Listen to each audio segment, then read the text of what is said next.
let's because we got to get into college football. So let's keep rolling here. Okay. We've got you on the under 56, and it's fascinating stuff.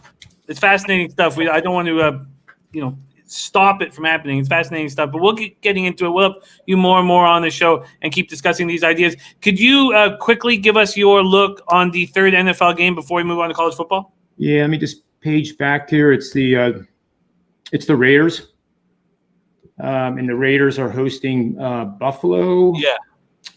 And excuse me, while I just get the game here and pull it up here. No problem. Yeah, this is a very tricky spot. One that I've stayed off of at this point. Buffalo opening up at -2.5.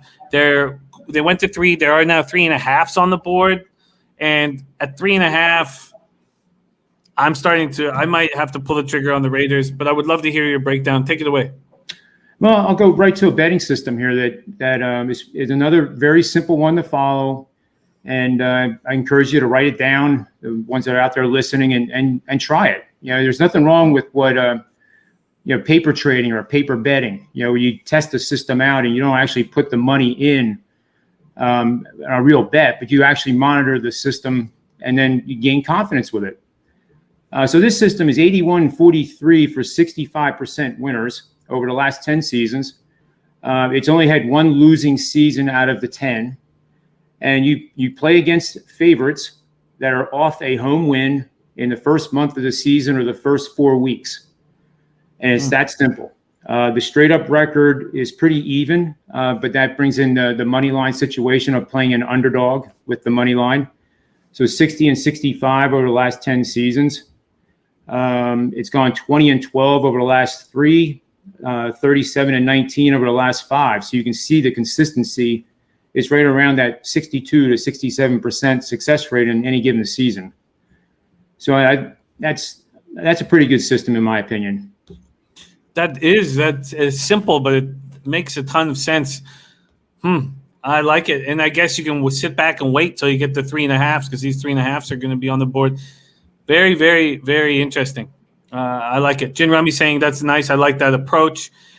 Quick question before we move on to college football and bring on Connor Mack. Cash Action Bet says, so Jim, with John being in stock market, does he look more into the lines that move, or do you focus just on your trend systems?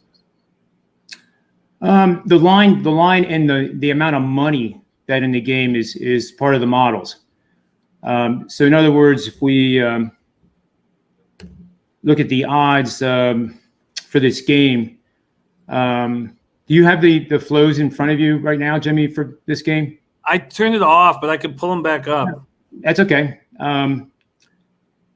The most important thing is you can get consensus.